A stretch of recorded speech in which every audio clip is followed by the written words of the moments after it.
So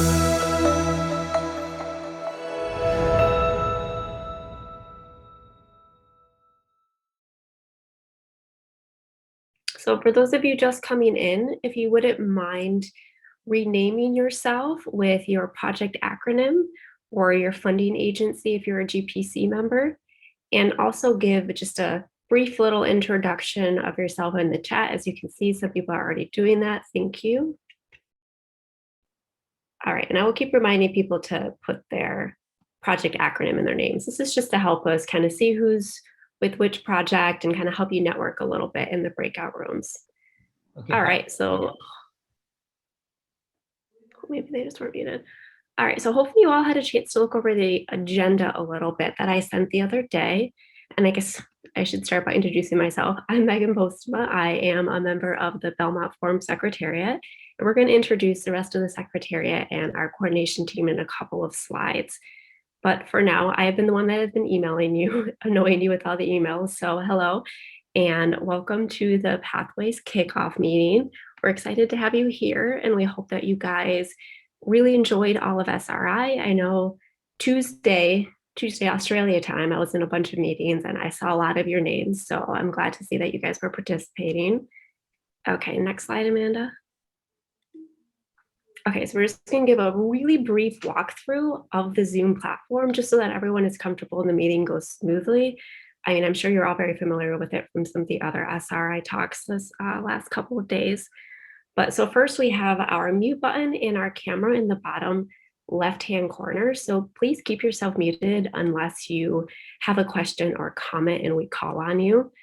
The camera, it's up to you if you want it on or off. If you have bandwidth problems and you need to keep it off, no worries. We also have the chat button, and we do not mind if you guys use the chat for this meeting. We are not requiring you to use the SRI platform, so please feel free to type anything that you need in the chat button here. And also, for those of you just coming in, please introduce yourself in the chat so we can all see who you are and where you're from. There's also the little reaction button down in the bottom. It's in the very far right-hand corner of your bottom screen. It's the little smiley face. And this is important because it's got the raise hand function in it. So when you click on that and you can see the little hand that looks like this, if you ever have a question, a comment, a concern, anything, just click that little raise hand button and you will be moved to the top of our participant list so we can see that you have a question. And at that point, we'll call on you and you can unmute yourself. All right, next slide, Amanda. Okay, we're also going to be doing a few breakout rooms today. And so for anyone unfamiliar with these, I'm going to be automatically assigning you within the breakout rooms. So all you'll have to do when it's time is click a little join button and you will directly be moved to where you need to go. And then when the breakout rooms are going to close, there'll be a little button that or a little message that pops up that says you'll have 60 seconds until the room closes.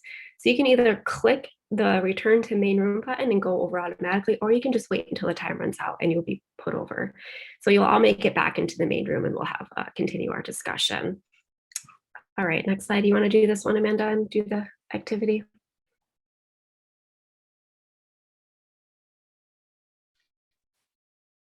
All right, so we will be using the annotate function today, and I'm apologizing right now if I'm looking off at a different screen. I have dual screens going on, super fancy over here.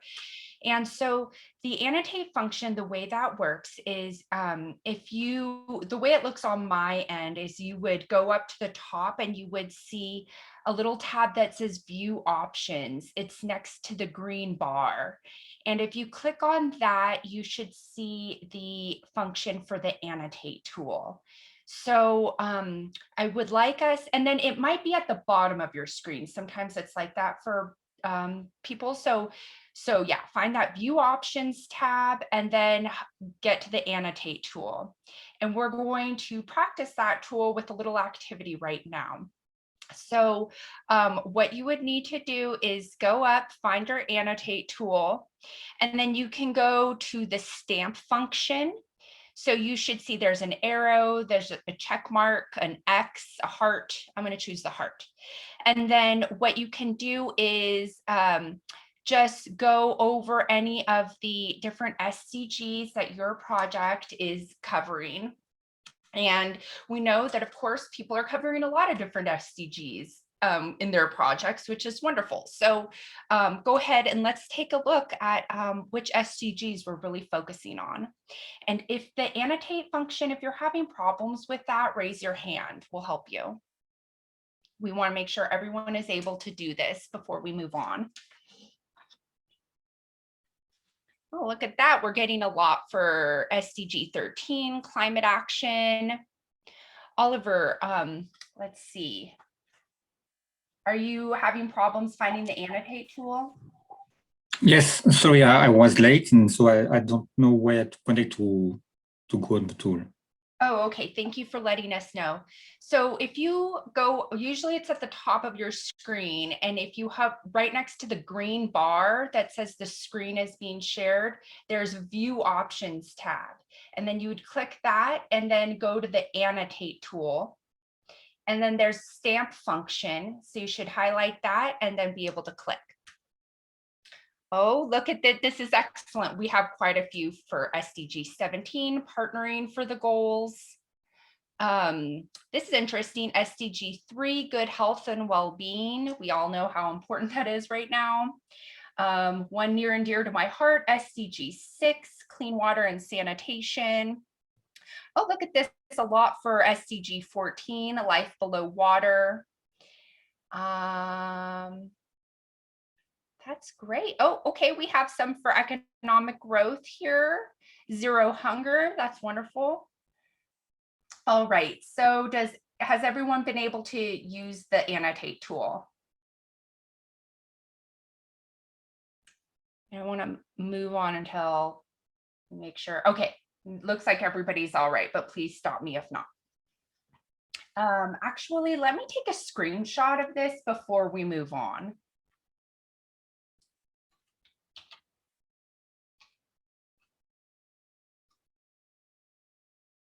Just a sec here.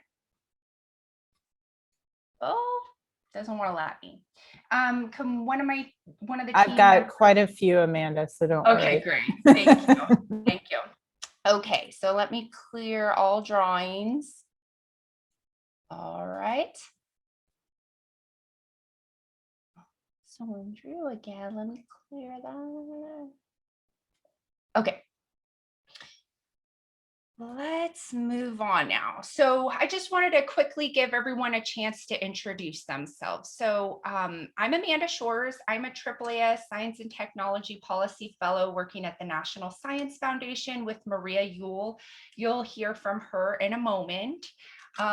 Megan has introduced herself. We work very closely together. And then maybe Sandrine, would you like to introduce yourself? Hi, everyone. I'm Sandrine Payard. I'm working at Futures in the Paris hub, and I will be part of the coordination team for this CRA. Thank you. Gilles, would you like to introduce yourself? Sure. Good. Well, good morning, good afternoon, good evening, everyone. I'm Gilles Marcignac, based also at the Paris hub for Future Earth, and I'll be also part of the coordination team for this. And Cosmo, would you introduce yourself, please? Sure. Hi, everyone. So I'm Cosma. I'll be helping Gilles and Sandrine for the coordination team. I'm also in the Paris hub and very happy to meet you today. Excellent. And we just wanted to let you know that we have one email address where you can reach all of us. So it's pathways@belmontforum.org. So very easy to remember. So anytime you email that address, it will go to all 5 of us. And before we move on, I just want to introduce our fearless leader, Erica Key, who is the executive director of the Belmont Forum. So she gives us lots of support as well, and you will be hearing from her a little later. Oh, we have a hand raised. Does anyone have a question? Fainin? All right, well, if you have a question, oh, hi, Fainin. Do you have a question? Yeah, I wasn't able to join the, sorry, I came late as well, so I don't know where things are for now. So can you let me in, please? let you, what was that, the last part? That Yeah, was just a I brief activity. It doesn't really assign you to anything, but we will add your name to the SDG overview. Oh, yeah. I would- Great. Thank you. All right. So I am now going to give the floor to Maria Ewell and to Tabo to introduce themselves, please, and tell us a little bit about this CRA. Good morning, everyone. Good evening, good afternoon, depending on what time zone you're in. I'm Maria Ewell. I'm the co-chair of the Belmont Forum. I'm also a program director for international activities at the U.S. National Science Foundation and the Geosciences Directorate. Do you want me to just turn it over to Tabo to introduce yourselves, and then we can go through the slides?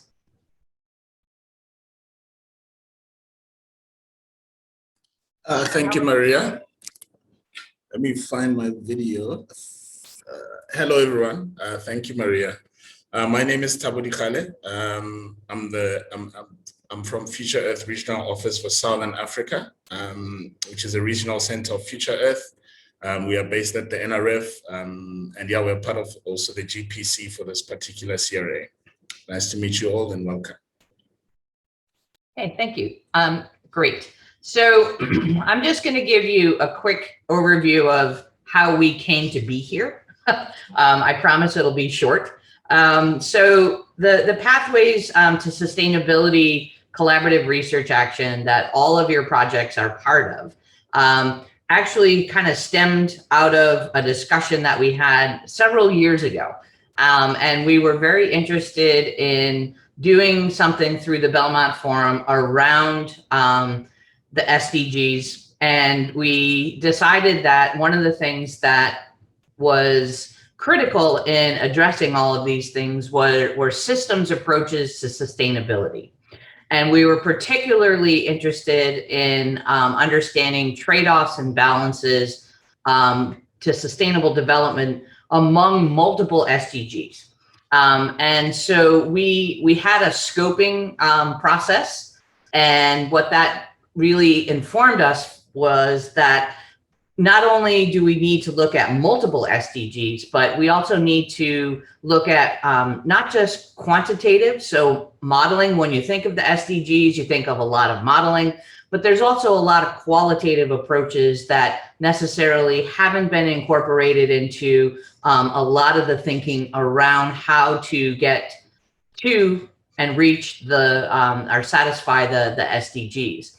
So in that scoping process, we met with a lot of different groups. We went to quite a few, I would say, transdisciplinary events, one of which was in Lunenburg in Germany at a conference to talk with the research community, but also some stakeholders to figure out, you know, what can the Belmont Forum actually do to make a dent in this? And one of the things that came out of those discussions were, you know, we have these aspirations to meet this, but the big issue we have is not everybody knows everybody else in all of the disciplines, and they're not able to actually effectively work together at this point.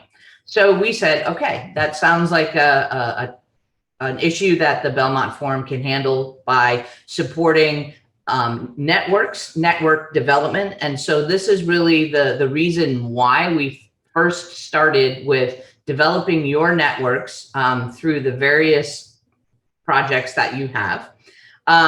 We really also wanted to bring in other funders that were outside the Belmont Forum family. And we were able to do that by lots of outreach, a lot of arm twisting and inviting of other groups.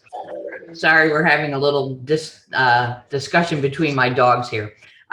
So we reached out and we were very lucky that several organizations were able to come in to the call that were not necessarily Belmont Forum members.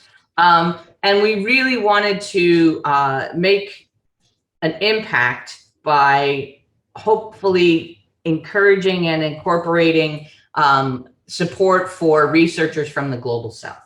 And Thabo is going to kind of give you an overview of how we did that. But the only thing I really want to stress here now is that what we wanted to do with this particular CRA was to create community. So you guys are the very first part of this to create a robust community of international transdisciplinary researchers that can look at multiple SDGs at once and to really hopefully start to make a dent on how we can actually achieve our pathways to sustainability. So I'm going to turn it over to Thabo, and he will walk you through sort of our outreach and I would say increasing our network with the funders. Go ahead, Thabo, thanks. Thank you very much, Maria. I think before I speak to the stats that you see on the screen, I'd first like to sort of, reflect a little bit on the past couple of days or even weeks. And I hope that some of you have had a chance, to attend some of the SRI sessions and start to engage, with communities around the world, around what is happening, what is the progress around sustainability science and where are we going? So I had some few takeaway points, and also listening to the reflective session of the SRI yesterday. I felt that it was key for us to sort of, put on the table some of the reflections that are coming out and essentially positioning this sustainability community for the future and going forward. One of the things that definitely came out from the discussions, was around action and impact, and looking at this Global South approach and diminishing budgets, etc. Action and impact is something that is, more and more being asked of funders across the world, particularly of funders in the Global South. There's obviously competing interests for many things, even though I would argue that, sustainability science shouldn't be in competition with anything else, because if there is no planet, there's no us. But having said that, we need to start displaying some sort of, impact and action. There's enough policies to go around. I think we all know where we stand. So let's look to see how we can start displaying some of that action and impact. And the other one was sustained communication and connection. And I think this speaks, to the ethos of this particular CRA as well. But in this communication, in this connection, let's look beyond ourselves. The transdisciplinary approach of the Belmont Forum is key in this regard. We have to start talking to other networks that we wouldn't have necessarily started talking to. And that speaks to my last point, which was connecting to a wider audience to sustainability, including the communities themselves and stakeholders, which are not defined, in the Belmont Forum sense. You define them yourselves, but let's try and include those that would have been in the periphery or marginalized in the past. So as part of the, the effort to include, new partners, to include the Global South, that there was a number of activities and outreach that led to this kind of representation that you see. And I'd like to sort of mention Makiba in her absence, who was very critical and very passionate about this Global South inclusion, as well as, Samuel from REGIC, who we are in constant partnership in terms of trying to have the Global South, participate in the CRAs, and then Future Earth, who sort of contributed some funding, to have now what we have as a final output is 29% of participants supported by Future Earth as well as the NSF. And this speaks to the whole attitude of Belmont Forum members who are open to opening up, this space for other people to come in and participate. And a sincere thanks to all of those members from the Belmont Forum and those that are leading the charge. So in total, there was about almost half, 48.5% of this participation is from the Global South. And I think that's a really, really nice mixture. And if you do look at where the projects are coming from, you'll see that there's wide geographical as well as linguistic representation, something that I'm passionate about, coming to Africa. We often forget, that language itself can be exclusive. So framing calls in a way that allows also for people with other dominant language except for English to participate is very critical and very important. So very good to see that coming through. Agenda is also, part of this whole transformation process. And we're doing okay. I think I would like to see that at 50 or even beyond. But at this stage, we've got 39% of women overall as part of these consortia. So sincere thanks to all of those that are leading this charge, for the inclusion of the Global South. And sincerest thanks to those individuals that are taking this on, even at a personal level. And we will continue to do that. And as for Rosa, this is also one of our mandates, and we'll keep supporting this effort. So sincere thanks to everyone that's been part of this process. And I'm sure that everyone that is part of this particular CRA is going to have a different experience to tell. And hopefully with future CRAs, this could be the crop that advises on how to work together from all parts of the world. So thank you so much, and good luck with all of your projects. I have already spoken to some of you, and looking forward to meeting all of you and engaging with you today. Thank you.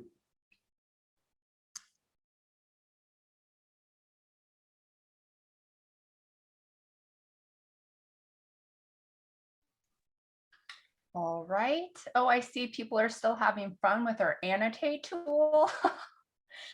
Let's see, who is next? Who do I have speaking next?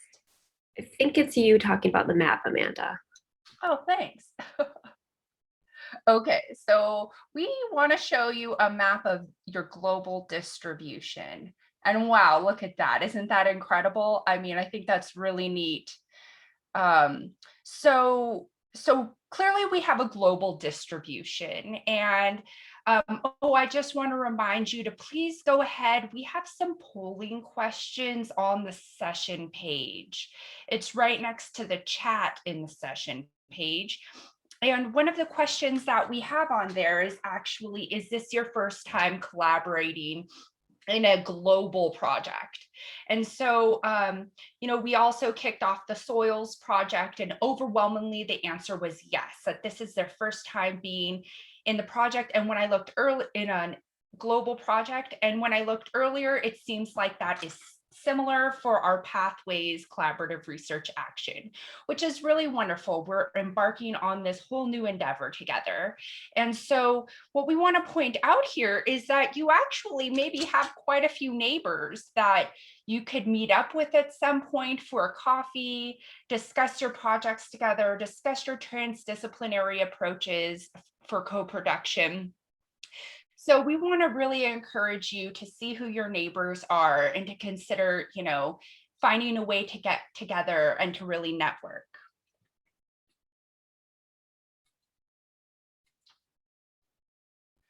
All right, Megan. All right, now we're going to talk about the actual projects for a little bit. And so this is where you guys are going to do your 2-minute overview of each of the projects. And so we pre-made these slides for you just in the interest of time. So each slide is going to have the project name, the great logos that you guys all made, and a project map that's similar to the one that Amanda just showed, but this is just the participants in your project. So Fish to Sustainability, Rodolfo, do you want to go first? Yeah, I'm ready. I wasn't ready, but I'm ready. Thank you. No worries. So my name is Rodolphe de Villers. I work for a French research institute, like many of us actually in this call. You'll have other people called the institute is called IRD. I'm the lead on a project called Fish to Sustainability that is going to look at small-scale fisheries. So small-scale fisheries is in contrast with large-scale fisheries. So large-scale fisheries are the big boats, and small-scale fisheries are more like artisanal, recreational fisheries, what brings food to families and all that.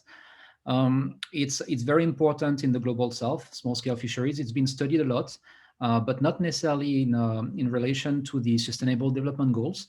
And what we're trying to do is we're trying to get a better understanding, not only of the contribution to Sustainable Development Goal 14, which is the ocean, but also to the rest of many other goals that are related. So when you fish, you provide food to people, you employ women, you're impacted by climate change, which is going to impact the fish and all that. So there are a lot of relationships we're interested in. There was already an international scientific network, but there wasn't necessarily very good networks of experts interested in this locally. So we decided to look at 6 specific countries. So you see on the map, we have a very big network. You compare to the next ones. But we are looking in Africa to Nigeria, Kenya, and Madagascar. And Latin America, we have Ecuador, Colombia, and Mexico. And then we have a team of scientists distributed around the globe. So we're going to have 3 work package, basically trying to assess the relationships between the SDGs and through workshops and all that, testing it in the different countries, and then putting it back together, trying to provide a synthesis that's going to better understand the relationships and how we can actually help countries and actors and partners to be on the path for more sustainable practice in small-scale fisheries. Thank you. That was wonderful. Thank you. All right, next we have SDG Pathfinding. And you can see that these are mainly in 4 consortium members, mainly in Europe and 1 in Africa. And so Barbara, would you like to take over? Yes, sure. So hi, everyone. I think we are missing one important partner there. We are missing South Africa. It's also one of our partners and one of our pilots. So, but yeah, nevertheless, our consortium is a bit smaller. I'm here, Barbara. I'm here. Yes, there is Nelson. No, I mean in the map, it only displays the Senegal country. It doesn't display South Africa, but doesn't matter. We are, yes, exactly. Now we've got all. So yeah, so as I was saying, my name is Barbara Willards. I work at the International Institute of Applied Systems Analysis, IASA, in Austria. And I'm honored to be the PI for this project that I will be leading together with a whole great team of partners, 2 African partners, Rhodes University from South Africa and Gaia NGO from Senegal, and 2 European institutions, the French National Research Institute for Agriculture, Food and the Environment in RAI, and ourselves in Austria. So what is SDG Pathfinding? So SDG Pathfinding actually stems from our understanding that we still need to do a lot to mainstream the SDG agenda in many parts of the world. This is especially at subnational level, and our project is specifically focusing on Africa.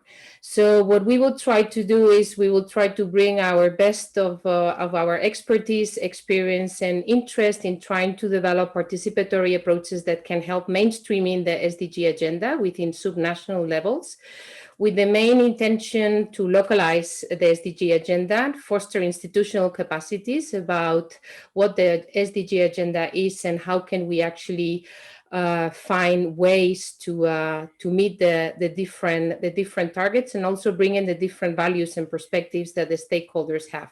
One key aspect I will say as well is that the way in which countries, regions, and local contexts are to meet the SDG agenda is very context specific. So there is no blueprint or there is no one size fit all. And this is why we believe that a participatory approach is absolutely needed, because we need to acknowledge the many physical but also socioeconomic, cultural, and governance perspective.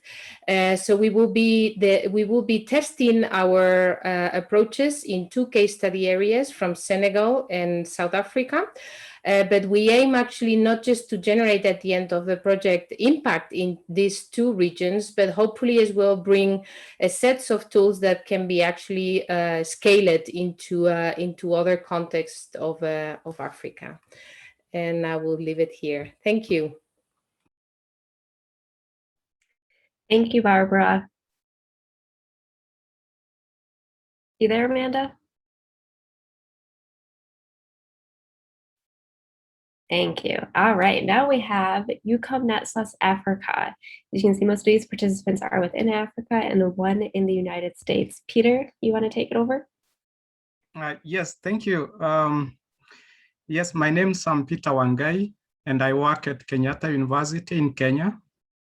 And I'm the lead for this project, which is being referred to as UCOM NetSUS. And actually, these abbreviations they mean building urban community networks for sustainable cities in Africa.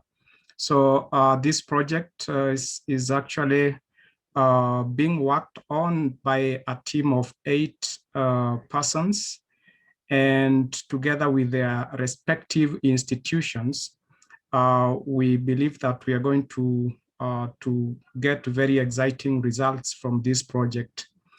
So just to start with the first co-researcher for this project, we have Dr. Olufemi Taiwo, who is from Georgetown in the United States of America. Then in Ghana, we have Dr. Benjamin Campion, who is at Kwame Nkrumah University of Science and Technology. Then when we go to Lagos in Nigeria, we have Mr. Olusola Adeoye, who is working at Nature Cares Resource Center. In Kigali city, we have Dr. Josephine Malonza, who is working at the University of Rwanda. So coming to Tanzania, we have a partner by the name Mr. Shabani Soa, who is at the University of Dar es Salaam in Tanzania. And in Kenya, we have 2 more partners. One is Dr. Margaret Owor, who is in the Southern Eastern Kenya University. And we have the last partner, who is Dr. Mogo. Dr. David Mogo is from University of Embu. So this is the team that will be working on this project. And the reason why we decided to work on this project is for the fact that the cities globally are tilting the balance. And that this balance is about the energy use, is about pollution, is about poverty, and is also about climate change, the CO2 emissions. And for that reason, we thought that we need to get into the bottom of the matter as Africa is gearing towards this urbanization process. We become proactive to address the issues before they run out of hand. And therefore, we decided to use this stakeholder mobilization approach, whereby we want to connect with the different actors in the various cities, the cities that I've mentioned. There are 6 in number. And therefore, we believe from these cities, we are going to get very useful case studies that can be used and applied also in other cities in Africa. So for that reason, I will say that this project is excited to have specific outputs. And one of the outputs is actually to come up with a database of stakeholders who are passionate about sustainability of African cities. And of course, with these stakeholders, we also want to work with them to come up with a situational report, which entails the various challenges that majorly focusing on socio, economic, and ecological issues in the cities.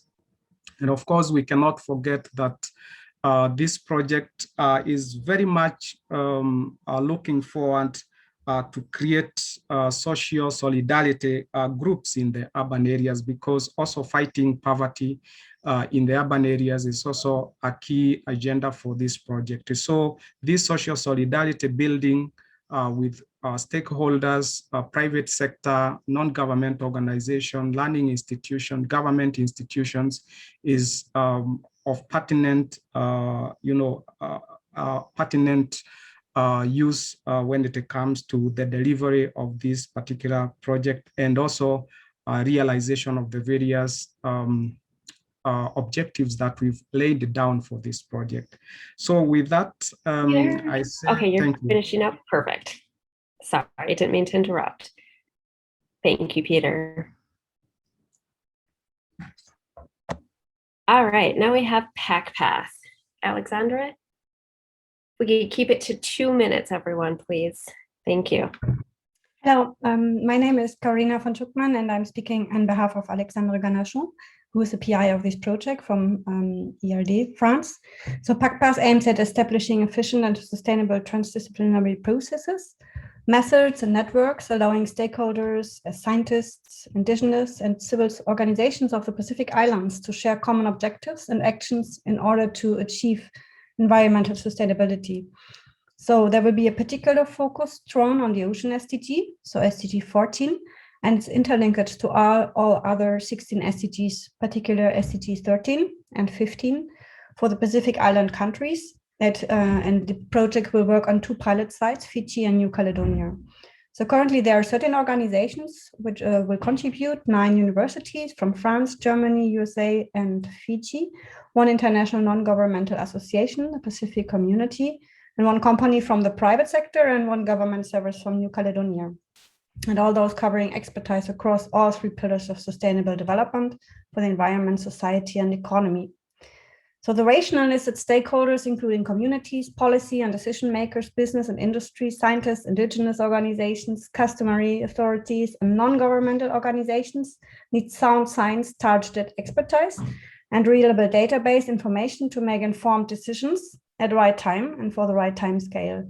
So this needs to have better targeted and co-constructed informations together with local communities and knowledge holders and other stakeholders. And to reach this target and develop ocean science and services that have the best chance to turn into effective actions, this co-construction approach is needed, and to develop participatory science approaches that favor ocean literacy, policy effectiveness, and the definition of appropriate indicators. And these requires a transdisciplinary approach that engages regional to local stakeholders. So there are 5 work package within PACPAS, but I think I'm out of time and I'm happy to discuss with you all. Thank you very much. Thank you, Karina. And I'm sorry, I knew you were standing in and I completely forgot. All right, now let's go on to CoPath. Olivier? Okay, hi everybody. I'm Olivier Barrière, and I'm from the ERD, French Institute of Research Development, Sustainable Development. And I will introduce you CoPath project. That means Cohabitability Path, a new framework to sustainably link mankind and biosphere. The aim to the CoPath project is to work on a new pathway called socio-ecological cohabitability.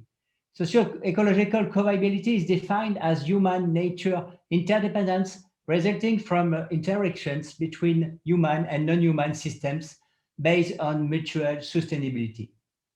The project's objective within 2 years is threefold.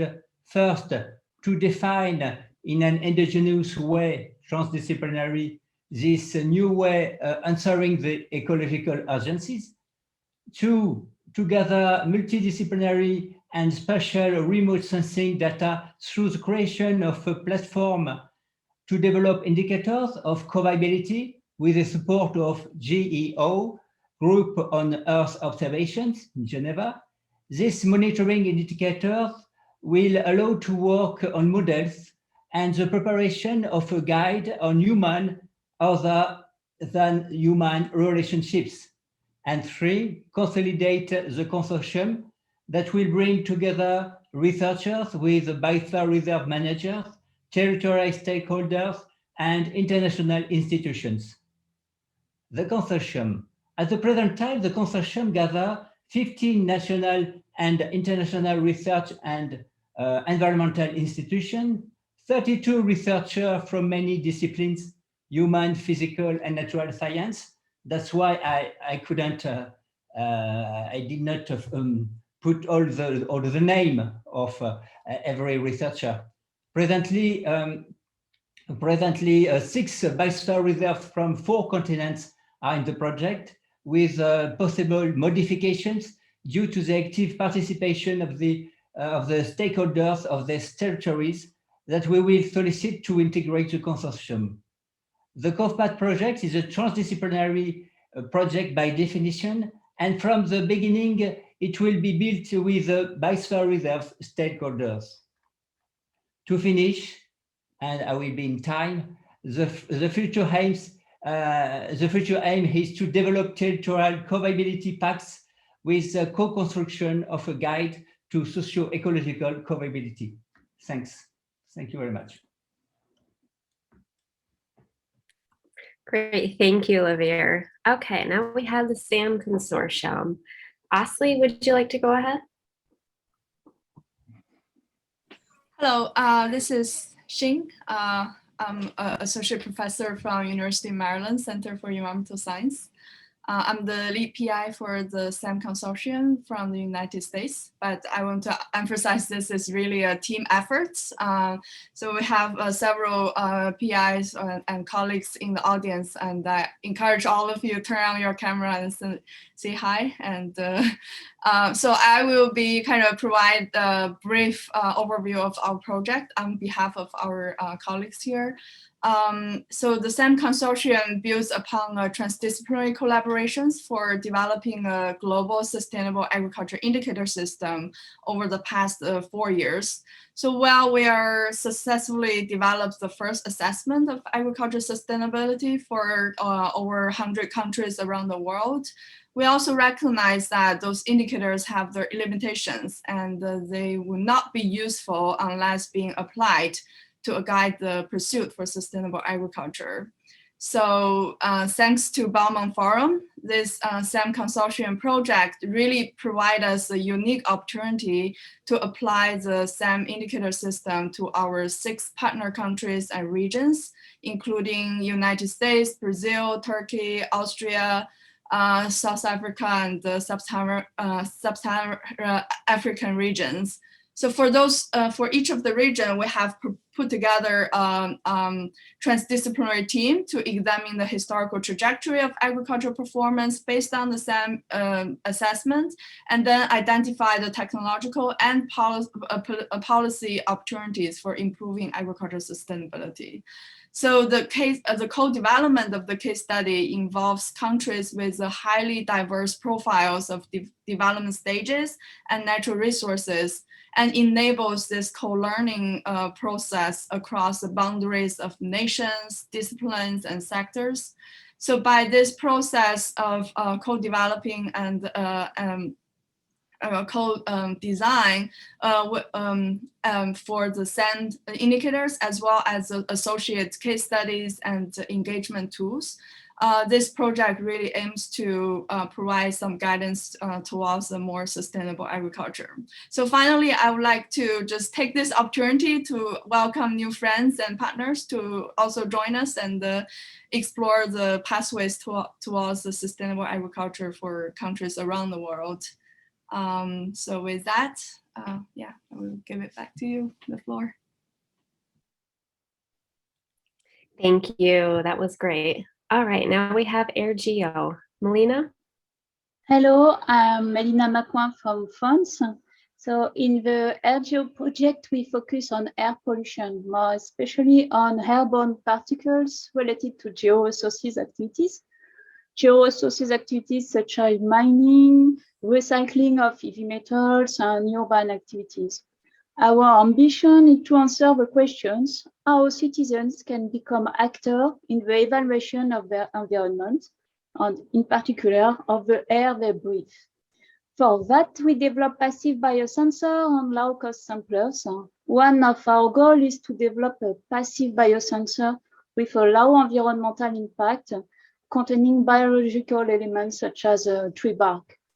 This type of sensor offers the possibility for a large number of inhabitants to be active and play an empowering role in monitoring and assessing pollution. This is also a means of raising awareness of environmental conditions. Our group will set up a methodology to propose our biosensor and low-cost samplers, and also a methodology for their implementation via participatory processes. Our goal is also to share this knowledge through arts, such as literature, photo, video, and design. For that, the project involves laboratories and stakeholders from 6 different countries, Ivory Coast, Ghana, Senegal, Algeria, Brazil, and France. And it regroups several disciplines such as researcher in geology, atmospheric sciences, anthropology, urbanism, sociology. But it's also a regroup designer, artists, a fab lab, some makers, and 2 municipalities. So we are very excited to be here today and to work together. Thank you. Thank you so much. All right, now we have RRE flood. Matthias? Thank you, Megan. Floods are the largest natural disaster in terms of damage and lives lost each year, and they occur around the globe. And a single large flood can wipe out years of progress towards sustainable development goals. Now, flood control infrastructure is always built to manage a certain level of flood, which we call the design flood. In the US, that's the 100-year flood. But what about floods that are larger than the design flood, or that overtop levees, or that cause failure of levees? There is still a risk to people behind this kind of protective infrastructure, and we call this residual risk. And our project is looking at residual risk of flooding and how societies are understanding and managing this risk. Excuse me. So we are creating a framework to help local communities incorporate residual risk into their local plans. And we're looking especially at how the public understands residual risk.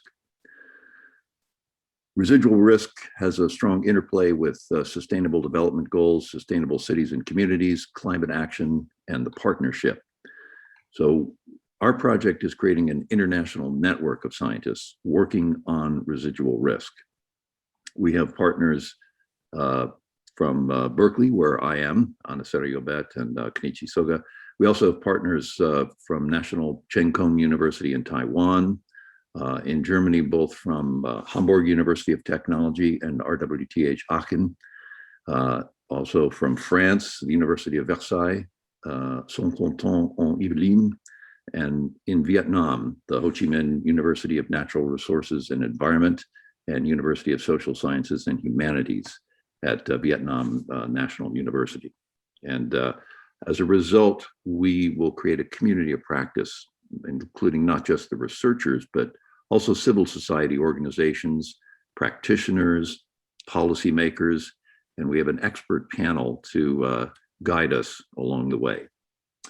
So our ultimate goal is to create a way for communities to understand better and account for residual risk in making more resilient strategies to deal with floods.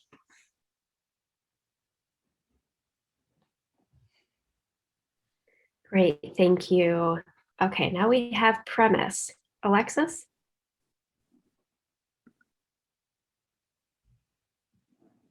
Yes, can you hear me? There you are, perfect. Yes, we can hear you. Okay, I will just turn on my camera. So actually premise is firstly a consortium of 5 research teams and 4 partners, NGO or private companies, on 3 continents linked together by one common question about the role of information technology in our ability to promote, on one hand, interdisciplinarity, and on the other hand, participation of society in addressing complex development issues. So it comes from a fact, actually. As a matter of fact, many technological innovations, which are more or less related to artificial intelligence, already contribute to the achievement of the Sustainable Development Goal number 9, okay, the one dedicated to industry, innovation, and infrastructure.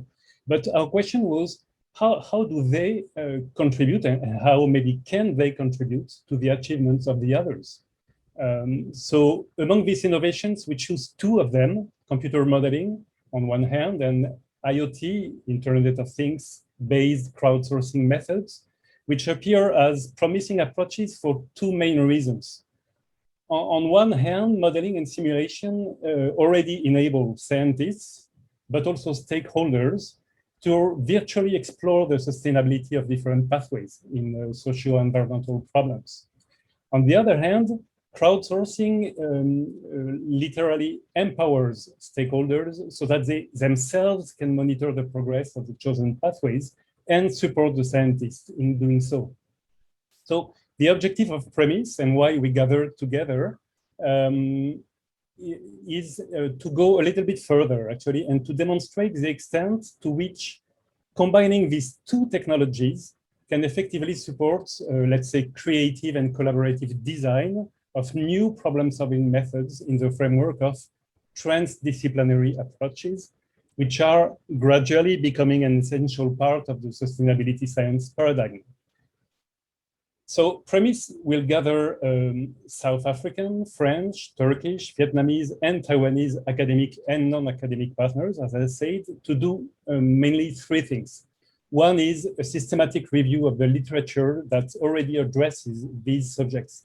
A lot of literature is produced on these aspects, and it's important to understand what are the lines, what are the main pathways chosen by the scientists, but also stakeholders in using these tools.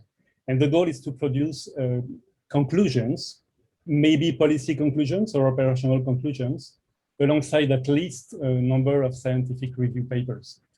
The second task will be to implement and to manage 3 case studies in Taiwan, Vietnam, and Turkey that represent 3 different nexuses formed by the SDG 9 on one hand, and respectively SDG 6 about the sustainable management of irrigation systems in Vietnam, SDG 13 about citizen science and environmental mapping in Taiwan, and SDG 15 on the adoption and impact of sensor networks on precision agriculture in Turkey.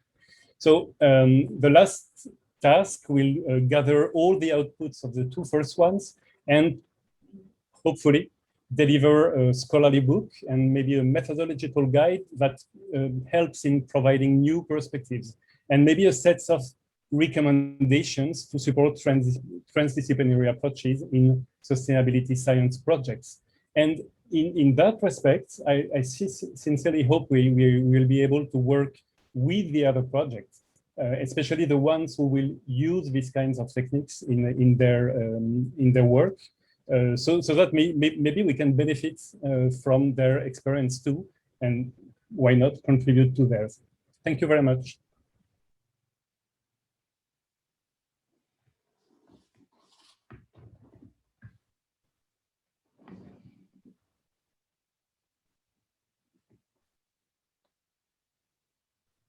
Hello? Oh, yeah. All right. Sorry, guys. I'm back. My video just dropped out for a sec. I was afraid I was alone. Thanks a lot. Nope. I just came back right when you finished. I texted Amanda that I was gone for a sec. Okay. Now we are on to, did we switch? Perfect. Sustain dam. There we go. My video keeps freezing on me. So if I ever don't respond right away, Amanda, you just go ahead. Thank you. Okay, now we have Sustain dam. Arona? Yeah, hello. I wonder if you hear me.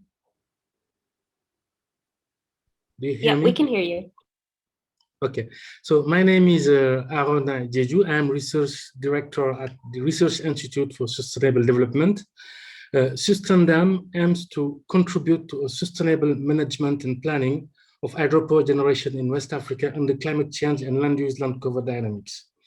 You need to know that hydropower represents the largest renewable energy source with multiple purpose function in West Africa, where it contributes significantly to the energy security. The main issues is that the sector already faces adverse effects of climate variability, with floods and droughts impacting human security and energy production, leading to operational and management challenges. Another barrier is that this sector is also sensitive to climate change, and we know that projections are associated with uncertainties. So the question is how to plan and to engage in a sustainable pathways under those uncertainties. The last barrier we tackle here is that generally, land use and land cover change around the dams are poorly undertaken, taken or undertaken into account, while they are crucial, especially for multipurpose dam. So specifically, System Dam aims to first assess the dynamics of land use and land cover change near the dams and to propose scenarios of the land, water, energy, food nexus following different adaptation and mitigation options. Second, to evaluate the benefits in decision-making and management in the use of seasonal forecasts. And finally, to improve the long-term planning under uncertainties in integrating vulnerability-based analysis and traditional risk-based assessment approach using both top-to-down methods such as random forest and classical downscaling, dynamical downscaling method, or bottom-up approach such as decision scaling. System Dam will be implemented over 4 dams in West Africa, located in different climate contexts, through a transdisciplinary approach, integrating the knowledge and perspective from African and European partners, representing natural and social scientists, and working with local stakeholders. Partners of System Dam Consortium are from Germany, France, Kenya, Senegal, Burkina Faso, Ghana, and Cote d'Ivoire. And finally, it is worth to note that our project will be implemented in leveraging on the knowledge and database of GEO, the Group of Earth Observation, and Copernicus. I want to finish my introduction here in highlighting that System Dam is in line with the SDG 17 on partnership for SDGs, and that the ambition finally of System Dam is to enhance the country endeavor to implement the Paris Agreement and 3 SDGs in an integrated way, namely the SDGs on climate action, on water for all, clean energy, and this will have positive effect on the SDGs also on cities and on land. So thank you very much again for this opportunity. Thank you. Thank you, Rana. All right, now we have Scaria. Guthier? Hello, everyone. Could you hear me? Yep, we can hear you. Hi, I'm Gauthier Daubigny. I'm a French researcher at the French Institute of Research for Sustainable Development, and I work in earth ecology.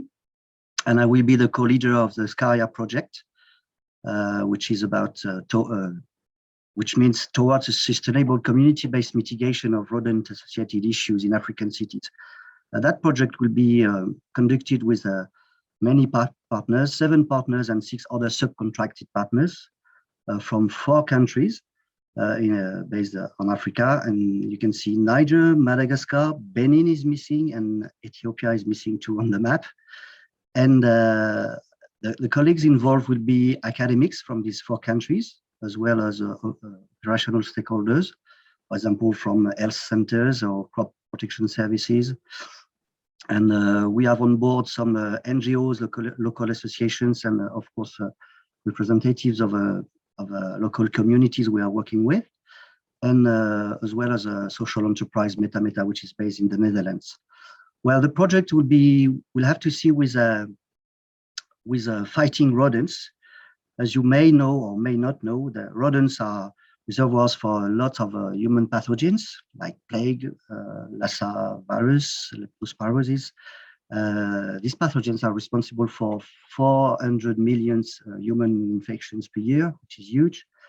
Rodents can also cause huge damages to food stocks and crops, costing billions of US dollars every year, and leaving many rural people in poverty all over the world, and especially in the global south. And they can also destroy infrastructures like houses, clothes, or electricity networks. Well, they can really induce lots of problems. And actually, we don't know so much about what can be done against rodents. And the promising approach was developed especially in the rural areas in Asia in the 80s and 90s and onwards, which is called the ecologically based rodent management. And thus this EBRM approach relies on making the environment unfavorable, unsuitable for rodents. so that they cannot proliferate and we can mitigate their impacts, socioeconomic impacts. And the idea here is to rely on community-based approaches and to avoid poisons, which can be dangerous for people, animals, and the environment. And some experiences has been conducted in Africa, in some rural areas, some African rural areas. But we know very few experiences of EBRM in urban settings because some challenges, socioeconomic challenges, are a bit tricky there. And that's what SCARIA will be about, trying to make this kind of experiment in 4 urban settings in these 4 countries: Niger, Benin, Madagascar, and Ethiopia. Thank you. Thank you so much. And we can go back to SCARIA for a sec. Let me clear the board, but we had missed Ethiopia on the map, so I apologize for that. We created a new function in BFGO to make these, and there's apparently some bugs, but we'll make sure that all the countries are represented in the future. All right.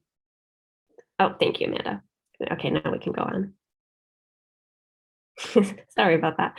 Okay, now we have dreams. Christine, I'm pretty sure I saw you got in. Perfect. Thank you so much, email dear failure. Megan, and thank you for the whole team for the nice support so far and the wonderful communication. So I'm Christine Fürst from the Martin Luther University in Halle. I'm leading the Department for Sustainable Landscape Development, and it is my absolute pleasure to have the chance here to introduce our project DREAMS, which means developing resilient African cities and their urban environment, facing the provision of urban SDGs.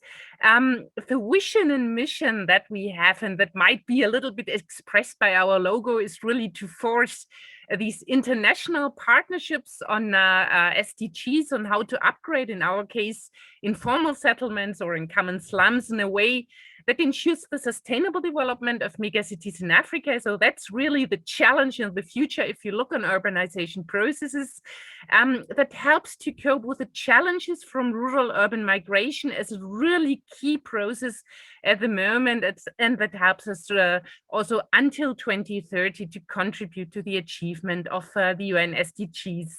You see it from the map, and our map is correct. And I see, yeah, in Europe it's maybe a little bit more difficult to have the cloud, but at the glance, we are 3 continents and 5 countries. In Europe, it's Germany. In North America, it's US. In Africa, we have partners in Ghana, South Africa, and Uganda. Overall, we are 12 partners, and if you look at our video at the wonderful webpage of the Pathways, you see it's much more people behind, but basically 4 partners in Africa, 6 from Germany and 2 from US. And what we have as an approach, and I think that's essential for us to have this co-learning, we want to learn from examples. So we have Cape Town as a kind of front-runner example where we have already a very strong community-based process that is then supported by the municipality, how to upgrade the slums, how to co-develop structures, how to co-develop security. And we want to see how we can transfer that such bottom-up processes also to other countries, to Accra in Ghana, to Kampala in Uganda, and also see what kind of needs we have in the adaptation. As a methodological approach, we are mainly using charrettes. That's a kind of process that is basically very participatory, really goes to hotspots of development needs, discusses what to do, and then brings it together at the level of a municipality for integrated planning, and then helps also to come from plans to actions and feasible measures. And finally, and this is learning a little bit from the processes in Europe, we want to transfer this into action-oriented documents that help us to show what we need to do, but also give an idea where to prioritize the developments, where to invest money, and where we have the highest pressures and threats in the development. I was very happy to see that there are also some other projects that are focusing on these urban developments. I'm very much looking to partner up also in the name of our consortium and also to learn from this wonderful process. Thank you. Thank you so much, Christine. All right. Now, last but not least, we have Eco2 Health. Tinglu? Hi. Hello, my name is Ding Wu Zhang. I'm from Taipei Medical University. Our project is Equal to Health. The Equal to Health is inspired by the concept One Health. We know that One Health indicates the transdisciplinary collaboration among medical science, veterinary science, environmental science, and policymakers. And nowadays we are facing the threat of many different zoonotic diseases. I think COVID-19 is a very good example. We experienced the global pandemic for more than 1 year. The virus might jump from bat to other animals and to human. And this kind of transmission dynamic can be affected by many different environmental conditions. So along with the climate change, land coverage change, and urbanization level change, this change can alter the transmission dynamic of this disease. So in the past few years, there are many scientists that already use different environmental risk factors to try to understand the transmission dynamic of this disease. But however, this data resource is scattered in many different places. For example, we can have the ground level weather station. We can have the Earth observation from satellite images. We also can have data from citizen science, for example, eBirds data. Although we can find this data set in different websites or portals, but for many end users, if they don't have the ability for coding or they don't have enough background for the satellite images, it's still very difficult for them to access the data or the process the data. So our projects want to develop a user-friendly and sustainable platform to integrate this data. So we pick up the disease, one disease for the target. We pick up the avian influenza. So we will use the Google Earth engine to process the satellite images. And we also collect data in the field, from the field. Those data are relevant to the environmental risk factor affect the avian influenza transmission. And so we hope we can provide some data to the end user. They don't have any academia background. So we will not only provide data, we also provide the modeling scheme for the risk forecasting and mapping. But we also try to have a capacity building workshop for stakeholder and to allow them to know how to do the spatial analysis or to access the data. So our team member is composed by 4 different countries. We have 2 PI from Taiwan and myself, and Dr. Zhao Daiyu from Zhongxin University, and Professor Lopez Bridges, she's from UC Davis, and also Dr. Fernando, he's from Nigeria, the Federal University Dustin Ma. We also have 1 stakeholder from UK, Dr. De Carlo from York St. John University. Thank you very much. Thank you, Ting-Wu, and thank you all for giving the brief overview of your projects. So now we know a little bit about the background of each project and where the members are located, so we can go into the breakout rooms and really get to networking. Okay, now we're going to hear a little bit from the facilitation and coordination team at Future Earth, and I believe, Jill, you're doing this? And that's correct. Thank you, everyone, for the overviews provided on your respective projects. That was great. We are very happy at Future Earth to be part of this adventure with you all. And the way we're going to be part of this adventure with you is primarily by providing you with support through Future Earth's Pathways initiative, which I'm going to present briefly to you now. And now you can go to the next slide, please. So the Pathways initiative basically aims to serve as an incubator for engagement to build a better understanding of 3 things. A, Amanda, if you could go next. A would be synergies and trade-offs between development objectives within a context of competing development agendas, as well as claims on resources. B has to do with transformations needed to enable integrated pathways for sustainability in diverse contexts. And C, we want to better understand how transformations and local pathways interact across various locations and scales, creating in the process tensions and synergies, and how that all adds up, again, at different spatial levels. So an incubator for engagement, what does that mean exactly? Well, we're talking about creating a community of practice. So essentially a place that convenes researchers from various disciplines who engage with societal actors from the civil society, governments, private sector, in processes of adaptive learning to design, implement, and evaluate pathways to sustainability. And if that descriptions sounds very familiar to you, or if you can identify to it, that's obviously no coincidence, because we're exactly here to support the kind of projects you are currently working on. Next, please. So concretely, we have several paths for engagement that the initiative provides and that we would like you to get involved in. First, we have a Pathways newsletter, which is a monthly thing in which we will dedicate a portion specifically to all the Pathways CRA projects. The first issue of that newsletter is due to come out in September 2021. We also plan to have a series of Pathways Forum, what we call Pathways Forum, which are essentially webinars with more of an interactive component. They're going to be bi-monthly events, and yeah, that will be done in terms of format, either as presentations followed by Q&As, or as a roundtable discussion kind of thing. We also put a lot of importance on developing collaborative activities with members of the community of practice. So things such as networking events, working groups, various workshops, and even potentially summer schools. And this, for example, would be something that, well, Alexi from Premise was talking about, the opportunity to connect with other projects and maybe work together.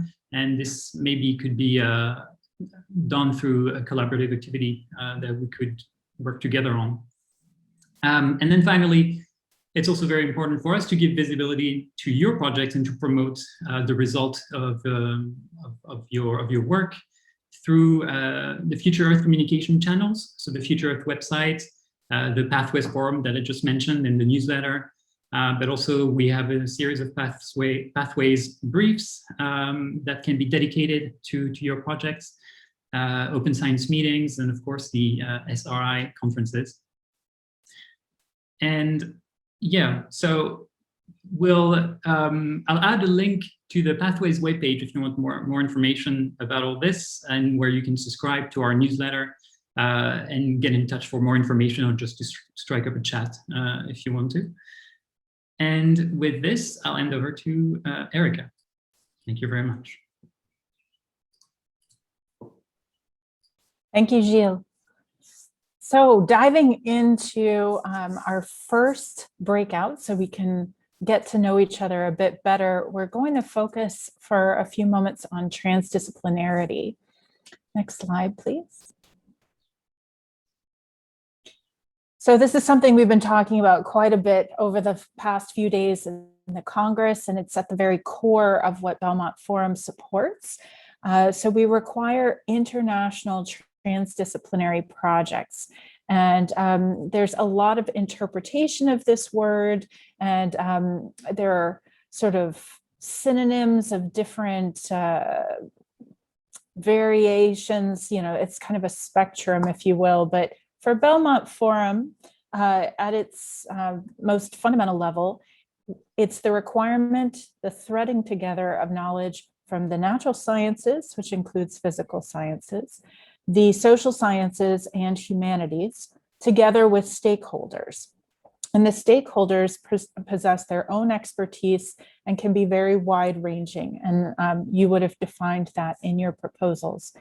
So you can see that transdisciplinary is at this top graphic here.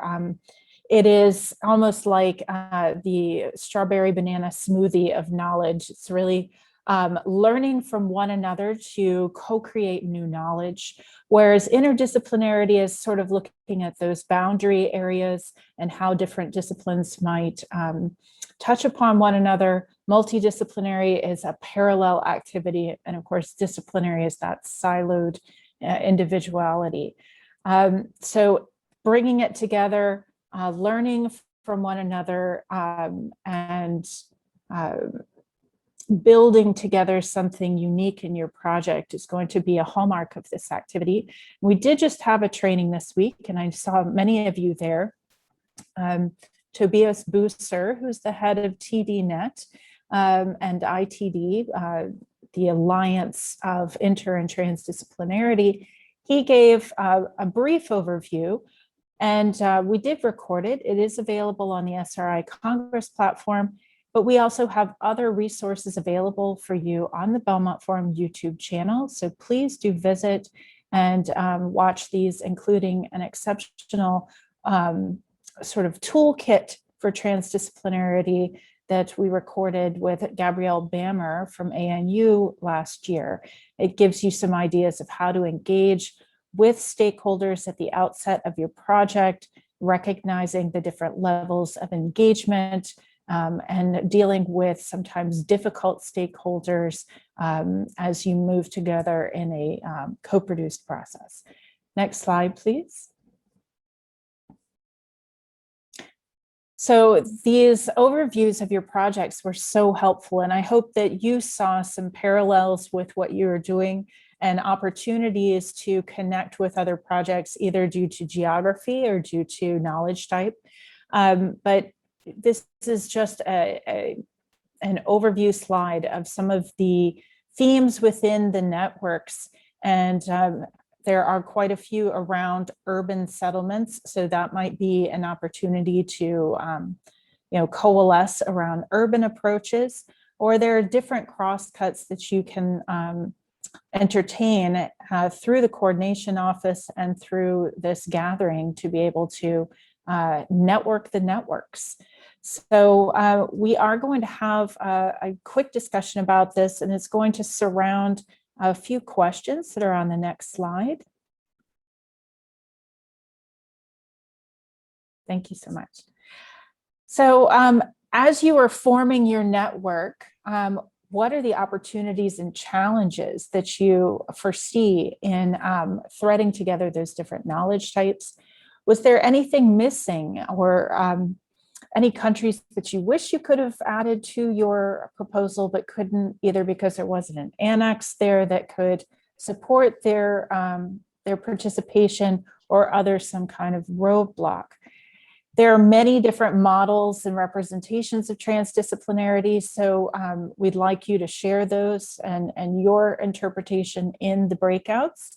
And just so that we can find maybe some of those touch points, those connections, discuss the different knowledge types that are in your project and see if there aren't any similarities within the breakout group that you're participating in. And of course, recognizing we all have an expertise to share in this activity. What kind of knowledge or experience do your stakeholders bring to your network? And please share some details about that. So I believe Megan is going to put you all in breakouts, and they're not surrounded, or defined by SDGs that you're working on. We're actually going to mix you up. We're going to blend you like that smoothie so that you can learn from other networks that are participating in this cohort. So Megan and Amanda. All right, I'm going to open the rooms now. And if someone is not assigned or has to leave and comes back in, I'm going to be in the main room to re-put you in a room. So don't worry about that. Okay, I'm going to open them.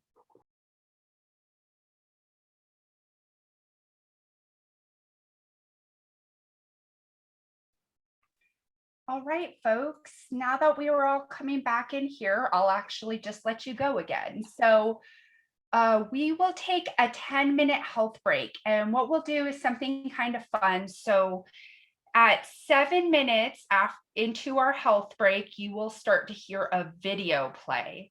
And that is a compilation of all of your videos that you submitted to us, actually. So that is really exciting. And so once that video ends, you'll hear some talking, the talking will end, and then probably you'll hear me or Megan start speaking again. That's when it's time to come back. So let me take a look at my clock. So we will come back at whatever your hour is, 52. Okay, great. Well, oh, and then just best practice, shut off your video and audio during that time.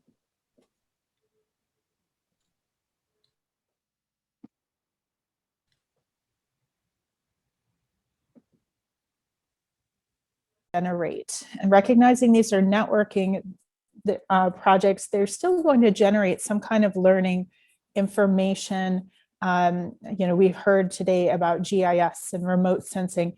How are you going to capture that? Recognizing that Belmont Forum has an open data policy and principles. So these are examples from our climate variability projects.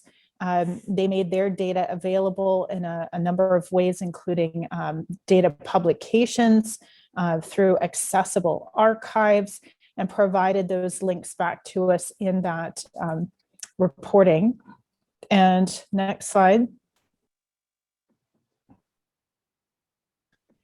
They also made available digital objects. So you may have seen this in the proposal process, the DDOMP. So that's data management and digital objects. What is a digital object? It's a tool, a software, a decision support structure. It's any of these things that you might create to support the development of your project. And we would like to be able to link to those as well, because here's a real value of your project and a very strong method of communicating. Those digital objects can be used by others, for example, addressing flood risk management or addressing, urbanization, to have access to those and to see your product be taken up by others and really go viral is an incredible thing. Next slide. So we just want to point out, many of us are not trained communicators. We are not leaving you alone in this effort. We have a lot to offer you to support your projects. And this comes in many different forms, whether it's convenings and connectivity with high-level platforms and policy, making organizations, with trainers and transdisciplinary specialists, promoting you online. We've seen many of you are already active on Twitter and LinkedIn, and we will disseminate that further through our networks. And as Amanda and Megan pointed out earlier, you do have this Pathways email address to be able to share those updates with, so that we can put them out as news items, or co-create a session at the next SRI around the learning that you have created. And this cohort is particularly lucky to have the coordination services of Future Earth to really enrich the interconnectivity between the projects and then the connectivity externally to other bodies working in this area. So please do stay in touch. Let us know what you need to be able to meaningfully communicate and disseminate all of the learning from these exceptional efforts. Next slide. And just in case you haven't visited YouTube to see your own videos or the videos of your colleagues here today, if you scroll down a bit further in that video list on YouTube, you'll see a number of resources for data management. Some of these videos are 5 minutes long, some are an entire course. You can choose and set aside that time, go through to learn how to undertake data management. The training that we had talked about data management self-care. So it's not just for us, it's for you as well. It advances careers, it advances your knowledge into new spaces, and is a critical output of the activity. Next slide. Okay, and as we're talking about this, about communication and data management, open science, we emphasize these elements because they bring added value to their projects. You might have also heard added value referred to as impact. It's something that we undertake in Belmont Forum through the international connectivity, but also through this threading together of different knowledge types. Next slide, please. And it takes a lot of different forms. So why do we care about added value? Because added value is what attracts funders to this kind of activity. These are things that they may not be able to accomplish on their own, such as the international dimension of this CRA. It can be such things as looking at community support and scholar exchange, the stakeholder engagement that as a research serving organization, they may not be able to support without a partnership from other funding entities. Looking into things like technology transfer into preventative measures, cross-sectoral governance, resource efficiency, interconnected technology, best practices and lessons learned, sectoral integration, data visualization, and decision support. These are all examples of added value. And by communicating that added value back to the funders, they can take that to their administration and convince them that this was worth their time and effort and their investment, and that they might be lured then back to the table to fund future activity of this kind. So it's a critical element. It's a communication of its own kind. It communicates not just to a broader stakeholder population, but as I said, back to the funding universe about the specialness, the uniqueness of these activities, and attracts new resources to the sustainable development pathways. So I believe the next slide, yes, are questions that we're going to discuss in a second breakout. I know the first one went really fast. We didn't get a chance to go to everybody, and you're dying to talk again. We're going to go into a breakout and talk about what is your most important added value. What is your project, your network going to deliver that is really special and new? And we will have funders in those breakout groups who can share the definition of added value from their perspective so that you can connect directly with supporters of your activity. Yes, and Amanda says, let's hear from some new folks in the breakout. Let's use chat, whiteboards, talking, but we will have a limited amount of time. So let's make sure everyone gets to share their voice. Okay, I set these rooms for 15 minutes, so it's a little bit less than the next one, but we're going to open them up now.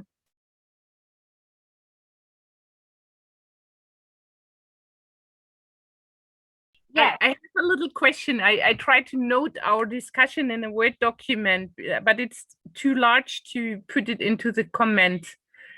Can I send you, or because, okay, then I send you by email. That would be wonderful. Thank you so much. And we did have note takers during those breakout rooms as well. So we'll accumulate all of this information. Okay, that's great. Great. Okay, so the last part of the discussion here revolves around reporting. And this is always something that you know, everyone kind of groans about. But for us, we try to make this as painless as possible. And the reporting that we ask you to do is really part of the previous session that you just talked about with added value. So we ask you to provide us an overview of all of the personnel on your program, the accomplishments and things, and we try to make this as painless as possible. It is, I think, very similar to reporting that you'll have to do for your national funding agencies, and I want to make sure that you understand completely that this is separate. You still have to report to fulfill the reporting requirements that you have for your the people that are giving you money. Okay, so if they want you to do something yearly, you got to do that. Belmont requires a yearly reporting. Our portal that we have opens in March and closes in the end of June. And what we use this data for is to understand sort of several different levels. So we look at the accomplishments that your project has, and then we also look across the whole CRA. And then what we do then is look at all of the projects across all of the CRAs to give us a Belmont Forum wide portfolio analysis. And what we do with that is incredibly important because it provides information back to our funding partners about how their resources are being utilized, how they're being leveraged, what outcomes are being put together for each of the funding agencies. What I use that for at the National Science Foundation is to take that to our senior and upper management and say, see, what a fantastic program Belmont Forum is. We still need to keep this money coming in. And it's a great way for me to also get other partners to come in to contribute to the overall pool of the Belmont Forum. So having said all that, you don't necessarily have to put in an initial report this year. So you're off the hook.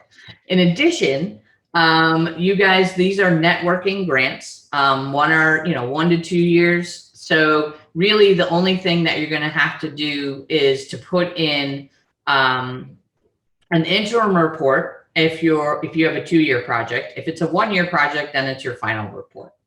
And so what we usually do, and don't despair if it's a 2-year and it's an interim, all of the information that you put in is automatically transposed into the next year. So you don't have to keep reinventing the wheel. What you're doing is updating things and providing us maybe with a little bit more detail on the accomplishments that you put forward, or if you had graduate students fulfill their, complete their theses and things like that. It just gives us a really good way of kind of tracking the outcome.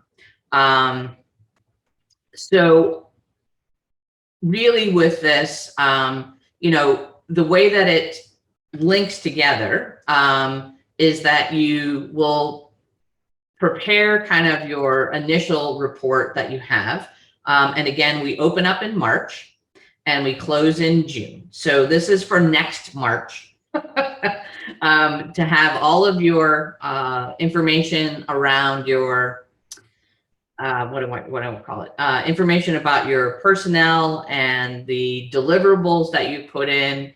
And then what we do with this is look at basically the quality control of what you put in.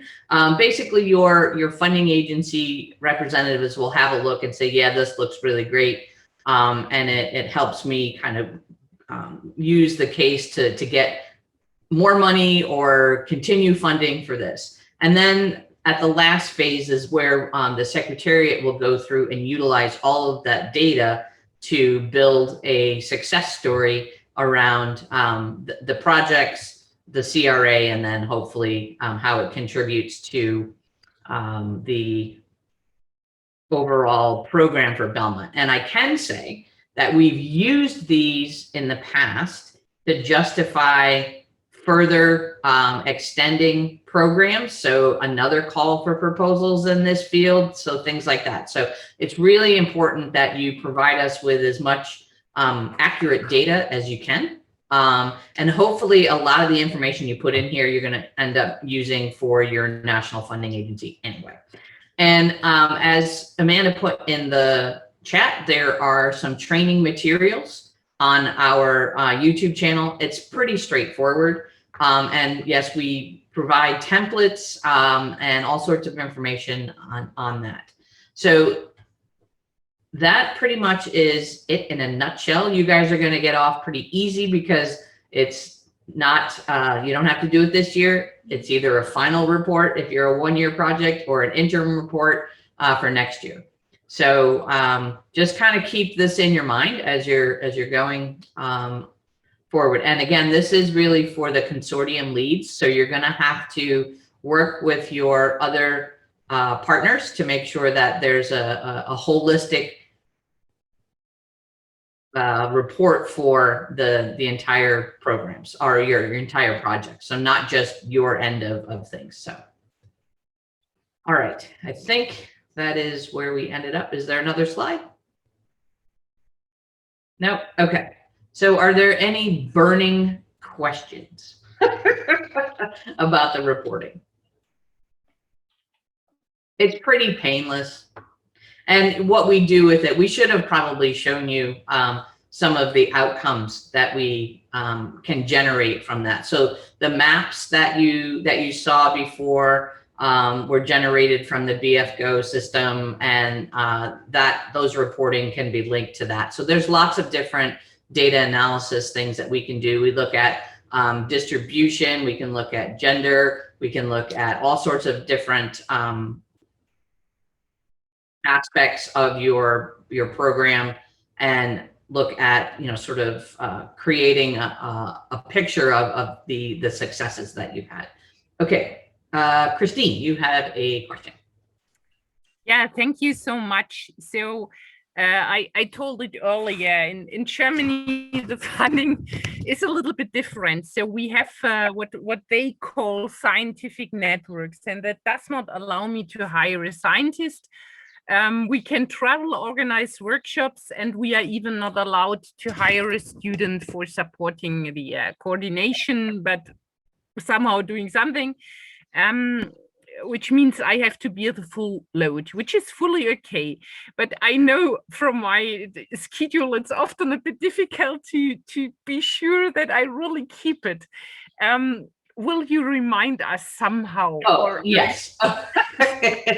Yeah, you don't have to, like, you know, a year from now go, oh yeah, that's what they said. No, you will get emails that remind you that said, hey, guess what, this thing is due, and it'll give you links. The emails have links to take you where you need to go, and the system is pretty friendly. You know, you just fill out some fields within the system itself, and it compiles things for you. So thank you so much. You're very welcome. No, we won't do that to you. One thing to note here is that it's really important to make sure that your information is correct, because we want to highlight correct information for you. And so, for example, if your email is not correct, you may not be getting emails. So you want to make sure that's correct. The reason that some of the countries maybe weren't showing up on the maps is maybe because those maps are automatically created by our reporting system. So if that information isn't correct in there, it's not reflected in the maps as well. So those are the reasons why it's important to do that correctly. Right. And as Erica put in the chat, you know, we do have templates that you can actually distribute to your entire team, so that you can, the lead PI can actually collate all of that information and just sort of dump it in the system. So, do we have any other questions? Well, we have a question section time too. Okay, so maybe what we can do is have Erica, I think Erica, this is your section, you could talk, and then we'll open up questions again. Okay, I think Maria covered most of this. You know, so the question I see from Barbara is about communications, and will it just go to the project PI or to all of the partners? And I think that really depends on which communication, you know, we're talking about. With the reporting, I believe it goes to the lead PI, and then, you know, you coordinate amongst your team. And what's special about this report is it's really the only capture of the entirety of the project. Many of you will have reporting to your national funders that you don't get out of that. There's no pass on that. Ours, though, is integrative over everything. So PIs be looking for those reminders. They're going to come every couple of weeks. So if you try to snooze it, it's going to come back. So you won't be able to forget about it. But in terms of the coordination or other communication that you want to do, I think that's really up to you. And I think Sandrine will be working with you and Gilles as well on how you would like to engage the coordination. So Sandrine, Gilles, do you have any recommendations or guidance on this? You mean about the way to communicate between projects and us? That's the question, correct? Yeah, that's always a big question, because if you impose a tool and nobody uses it, it's not very useful. So we really welcome your ideas about that. We don't want to impose a tool that you don't want to use or you won't use. So we want to build upon the needs that you're going to communicate to us. So do not hesitate to tell us what your experience, your previous experience with these tools. We have Slack, for instance, on the slide. If you think Slack is a good tool, that's a possibility, but we are open to a discussion with you about that.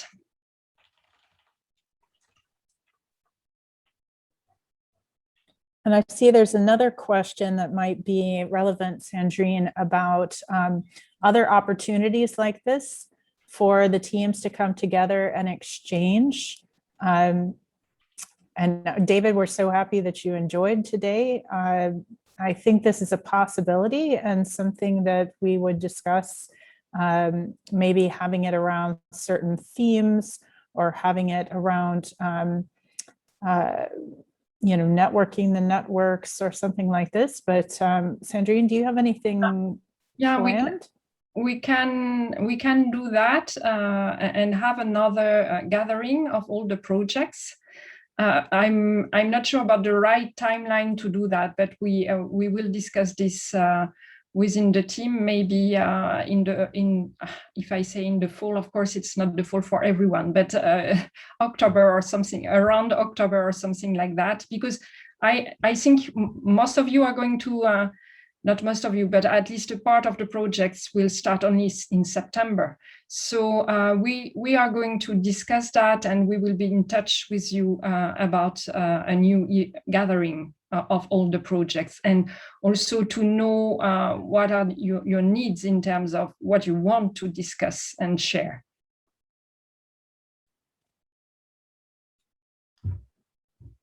Great. Any more questions? You have a captive audience here.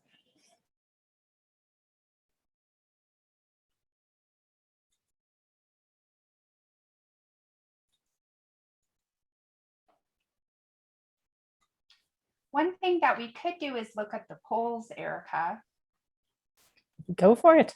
Yeah. Okay. So maybe, I don't think everyone has contributed. I'm sorry if that's the case, but I'm going to go ahead and show them. And then after our meeting today, you can continue to fill this out and we'll take a look at it. So we asked the first question, my favorite way to communicate across dispersed teams is by using, and let's see what we have here. So this is similar to the soils results as well. We see that the largest fraction of folks use email, so a little more traditional approach. It seems that the second largest fraction is using Slack. That's been kind of typically that's what Megan and I use for most of our things. Let's see, no one's liking LinkedIn groups at all. WhatsApp, okay, great. We use WhatsApp pretty often. So this is really useful stuff for us to know. Okay, let's keep going down. So this is a really interesting question. So this is my first time participating in a sustainability project with participants from around the world. So actually we have some veterans here, it looks like, compared to the Soils Collaborative Research Action. So it seems like we have 61% of folks who, 59 now of folks who have participated in a global sustainability project before. So that is really exciting. We have a lot to learn from you, I'm sure. And then this is my fun question that I put in here. I want to participate in SRI 2022. So the reason I put this in here is because SRI is our premier location for us to meet, gather, expand our networks, and learn about transdisciplinarity. This is, of course, you're at the very first inaugural 2021 SRI, and we fully anticipate going forward with this as being a seminal event for us all to participate in. And so I love that we have 67% of people who think that it's an excellent opportunity to connect, share ideas, and to follow up on your project. So we really want to encourage you to submit session ideas, which will be in the coming, probably 6 months time, where we will be soliciting for session ideas. And so we want to encourage you to share your project, your initial results at that time, to get together. We can work across projects to do something like that. We can host things together. So Megan hosted a really nice event, Belmont Forum event on one of the ocean CRAs at SRI. So there's lots of things we can do at SRI next year. So as you can see, there was no to that answer. Of course, we're not going to force you, but we would really appreciate you coming to that. I will stop sharing there. I actually think we're kind of ahead in time. We have 14 minutes left until our time is up. And would anyone have any questions that they would like to address before we get off the call, or we can give you some time back too, no problem. Amanda, I think there's a question in the chat here about how to connect with local communities because of potential language and technology issues. And so I think that is a good discussion point on how do you go about doing that, and what practices might be utilized if folks have addressed that kind of challenge before, or if anyone has any ideas, it might be a nice nice ending point. Does anyone have any suggestions? Did? Maria? Hello, Maria. I might have one, which worked very well in one of the other CRAs. Is that local project groups in São Paulo State, in our case, get together by their own efforts. And of course, we participate in one of those meetings. So they get together and talked about their issues, what they are doing, and what's wrong, what is right, and it was really interesting, and that come out with their own groups or international groups with ideas and solutions. So this is something that all funders could do, or independently of the funders, the project members could do in their local, spaces or countries or whatever. Yeah, Alex, that's a great idea. In addition, I was thinking that, there might be multiple projects that have areas that they're working in that are very similar. So if we are able to somehow network the stakeholders across the different projects, that might help as well to build a bit of community and have them learn from each other as well. In addition, if there are specific languages that people communicate in, it would be great to have the discussion in that language. So not necessarily using English all the time. So we have lots of different suggestions here. So let's see, I'll take Jin. Yeah, I raised my hand before the local community questions coming. I think for that specific question, I probably also in the learning process. But I think one thing I might want to share is that I mean we are a consortium, so we we are not expecting a single person can do everything. So I would really rely on all my PIs and also my partners that we meet throughout this proposal preparation process, and then trying to kind of not only not only have this shared responsibility and the shared networking process to kind of reach out. But I do have like several specific questions. I don't know whether I should raise now or. I tell you what, why don't we come back to your questions? If there are some suggestions from the other people who have their hands up, let's take those first, and then we'll double back with you. Christine? My suggestion then, Henry? Oh yeah, go ahead, Henry, and then Christine. Yeah, I shared a link with the group, and can I share screen for a minute? Okay, if it's possible to share, I just wanted to show this. If you can see, that's me here. There's a local Red Cross, and you could see I have a Red Cross a banner on my clothes. And the reason why I wanted to point this out is I was in Kampala, and we were trying to do community flood mapping.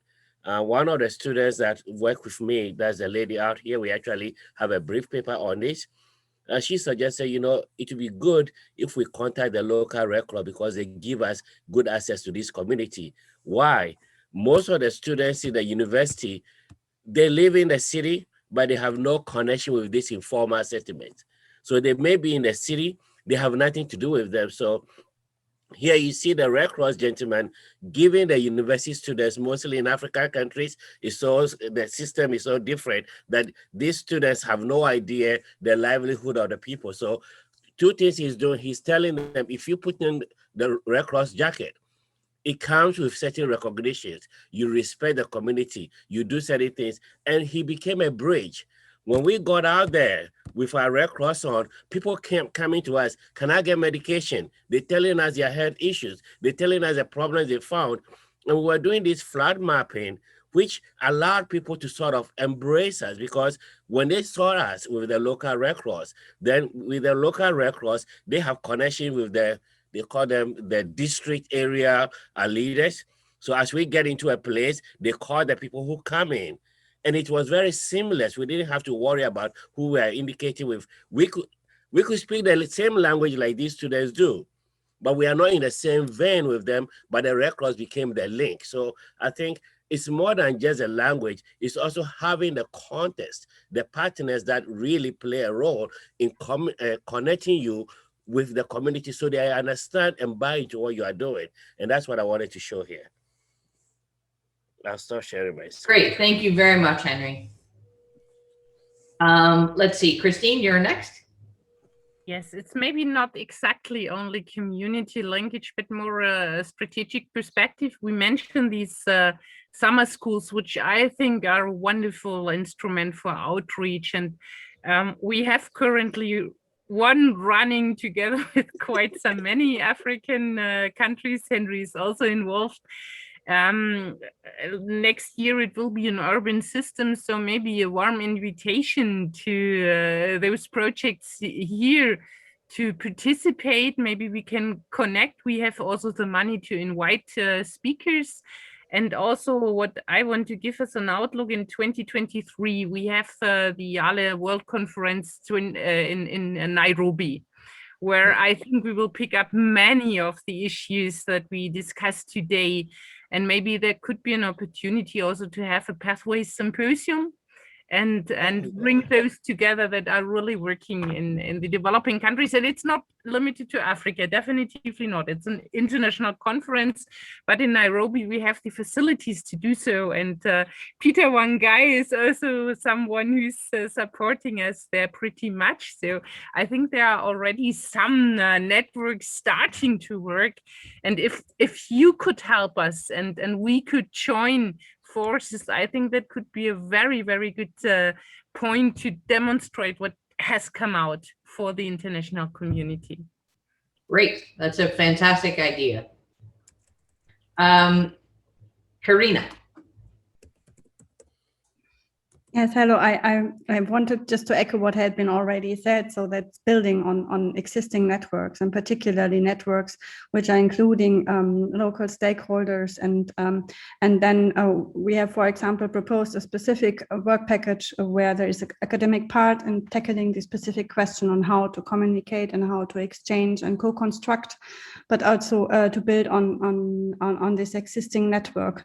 And then I would like to come back to the early discussion we have is the role of early career scientists, and particularly local early career scientists, because they work together directly in the field and with the stakeholder at place. And so again, these are the critical key aspects, and I think it's an excellent idea to bring the capacity within this community here together to learn from these different approaches, even if the topics are so different. But I think we can learn from many experiences together, so it would be an amazing opportunity. Thank you. Great, that's another wonderful idea there. Okay, Jin, let's go back to you with your other questions. So one specific question is like how long this contents on the SRI meeting website going to be last? And then another more substantive question is, yeah, I might be jumping the gun here, but I'm curious whether either Erica or Maria, you can share with us maybe some initial thoughts about the potential timelines or potential designs for the next stage. Yeah. So I think Megan, no, Amanda put in content is available for 6 months. So you have plenty of time, but 6 months will go very quickly. So remember to act and act quickly. As far as the next phase, when we put this call together, we realized that it was going to be a multi-phased approach, right? So we wanted to start with the networking, then maybe go to small grants or whatever needed to be the next step, and then eventually get to larger projects. And typically the way that we run these things, it takes about a year for the idea to come to the table, we scope it through, and then the call is launched. And again, another 6 months or so for that process to kick off. So I would say in about another 2 years, 18 months to 2 years, we will have a new announcement out, and then you can kind of go moving forward. So with that in mind, you know, this is you guys are, and I want also to preface the fact that you don't necessarily have to have a networking grant to make it to the next phase. So this will be another open call. We tend not to, you know, have an entryway and then sort of corral the folks and only make things that way. We keep everything as open as possible. So, and with that in mind, you know, where you have potential partners to go beyond just a network to think about, you know, a project or developing a project, keep that in mind as you're, you know, working within obviously your network, but the other networks that are evolving too. So I think that's going to be critical moving forward. And that's why I kind of like, I can't remember who suggested it, but maybe David, that we have multiple meetings of the network so that this can organically grow. We're being really selfish here. We want to have really good proposals. So we want you to, really stretch your legs, expand your wings and really be creative in this. And we want to support you in order to do that. So please take advantage of everything and feel free to, contact other folks and get your network with other networks to develop really innovative approaches to things. So that's kind of where we're going. Now, the timeline that I gave you is, again, still tentative. It'll just really depend on, where funds are coming from and how things are going. But, keep an eye out. And of course, we will let you know. And I'm going to turn it back to you. Thanks. We are about out of time. So if there is anyone who would want to give a closing word, Erica, maybe you can, we could just say goodbye and thank you so much now for joining us here today. We're really excited about these projects. I can't even tell you how much Megan and I are excited about this. We have been ready for it. We've been ready to meet you all, and we hope to be a resource for you in the future. So we will continue the conversation. We will set up ways for us to get together again so we can continue the conversation. So look for emails from us. Any closing words, anyone? I'll just say that, yeah, you guys are me and Amanda's first funding project. So we're really excited and we're here for any questions or anything that you guys need from us. And I will send out the PowerPoint later today, okay? Thank you all for coming today. It was great to meet you.